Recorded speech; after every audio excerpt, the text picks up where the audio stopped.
Much love and appreciation, family. So, for all of the brand new men's and women's shirts that you see and the limited edition sneakers that you see here, please visit the comment and or the description below the video. Thank you. There is a fifth dimension beyond which is known to black men.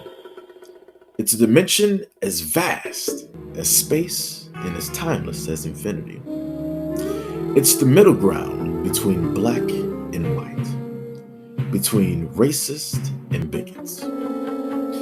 It lies between the pit of white man's fears and the summit to his knowledge. This is a dimension of imagination. It's an area in which we call the Seiji zone. The recent passing of a Virginia teen has been blamed on her practicing Haitian voodoo spells to summon a deity known as Papa Legba. The 19-year-old Caitlin Kat Reston was found deceased after she allegedly drowned in a bathtub.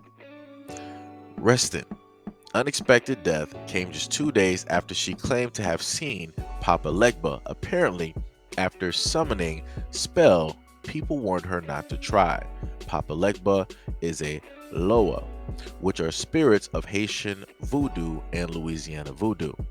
Legba represents a West African and Caribbean voodoo god and has many different names depending on the region in which he's worshipped, though he's most commonly known in Haiti as Papa Legba. According to a description of Papa Legba in the wiki, Legba stands at the spiritual crossroads and gives or denies permission to speak with the spirits of Guinea and is believed to speak all human languages. Papa Legba was formerly depicted in 2013's American Horror Story Coven Season 3 as a crossroads demon, and the character was portrayed by Lance Reddick. The character briefly returned in 2018's American Horror Story Apocalypse Season 8. Caitlin was part of a group on social media that practices spells, and one day she decided to get into voodoo, allegedly to get back at her ex-girlfriend who was black. When people warned her not to play around with stuff, she clapped back on Twitter saying that there's nothing wrong with trying something new. Quote, "Let people live and have their own religion. If someone is into something different, accept that. Stop saying, no, you come from God. I'm Wiccan, and I always will be, so shut up and let me be." 3 weeks later, Kat posted April 17th that she seen Papa Legba and was scared. 2 days later, she passed away unexpectedly in her mother's home, according to her obituary, which also notes that she was a proud new mom and adored her baby Aaliyah. Kate's obituary continues, quote, "She was always the bright spirit of any gathering, and her resilience to keep going in challenging times inspired many of her family and friends. Caitlin always will be so deeply loved and very missed by all." Posts on social media suggest that Caitlin's passing was supposedly caused by drowning after she had a panic attack in the bathtub. From Facebook group that she was a part of said that they did a reading on her, and it wasn't Papa Legba she saw. It was actually another Haitian voodoo spirit named Baron, who was referred to as the Master of the Dead. Caitlin's family has set up a GoFundMe to establish a trust for her 5-month-old daughter, Aaliyah. Quote, "She leaves behind a beautiful daughter, Aaliyah, whom she loves more than anyone or anything. I never thought I could ever love anyone as much as I love her," Caitlin would say following her birth. She didn't expect or plan on leaving her so soon in her life. Aaliyah is only 5 months old. Caitlin was blessed with a loving family and many supportive friends. Many have asked how they can help, and they want to be there for Aaliyah. Therefore, in honor of Caitlin and the love she had for her daughter, this GoFundMe account is set up to establish a trust fund for Aaliyah to assist financially in the next phase of her life without her beloved mother. Caitlin was a single mother with a limited income, so your donations will help to give Aaliyah a better start in life. Now, this is a little bit of an older story. This is just, pretty much 2020, right? And, I never heard the story. I didn't know anything about the story. I just recently found out about the story, and I found it actually quite interesting due to the fact that For whatever reason, whatever took place in this relationship, right? This was an interracial couple, and the white woman, right, the other half, decided that she wants to get back at her ex-girlfriend by contacting a deity, right, who has to do with the dead. And like I said, we don't know exactly what she was going to specifically do, or if, you know, quote unquote, she was to gain some type of power, how it is that she was supposed to use that. And this is when I specifically tell, you know, black people, right? And I more so try to put this towards black women. I'm like, y'all don't really know who y'all dealing with.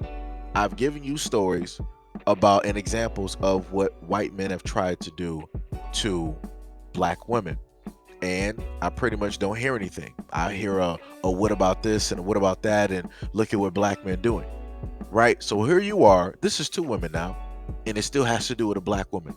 This woman was going to contact a deity in order to negatively impact her black ex-girlfriend. I'm waiting for the excuses. I'm waiting for the whataboutisms. I'm waiting for the deflections, because this is in a whole different scenario, but it still has to do with a black woman being in an interracial relationship and potentially being negatively impacted, right, by the other half of the interracial couple that was going to try to do something negatively to her and her life, or to her spirit. Like I said, I'm waiting for an answer. I'm waiting for some type of excuse, some type of great deflection that is normally used every single time I come back to my platform and I look in the comments section, because that's, you know, that's what I tend to see quite a bit. And this is when I also tell people that I go back to the episode, I think, of like the Boondocks, where they were like, there are known knowns and that there are unknown knowns. This woman here saw and was messing with an unknown known. People told her specifically, do not meddle in things that you do not understand and that you do not have the power to hold on to. They literally told her that. You know what she told people? Mind your business. I got this. I know what I'm doing. I'm a Wiccan. So she literally told people like, hey, I got the power to handle anything that comes my way, because this is what I've been doing. She thought that she was a part of the bloodline from the Salem witch trials. She just thought she knew that she had this. She was like, I got this great tree that is, you know, directly on my land for 1,000 years that we've sat up there and sacrificed and practiced all this, you know, witchcraft under. I got power. I know what I'm doing. You don't know. Up until she got scared because she saw something that she was not prepared for. She saw something that was greater than herself. She had a conversation that she could not comprehend. She contacted something that was going to take something in order for her to receive something. But what they decided to take was something that she was not willing to give, nor could she survive without. So like I said before,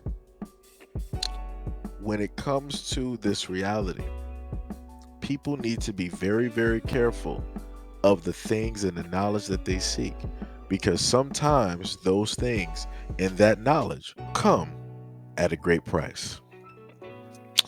But that was it for this episode. So let me know what you guys think in the comment description below. And as always, peace, love, and stay tuned for the next video.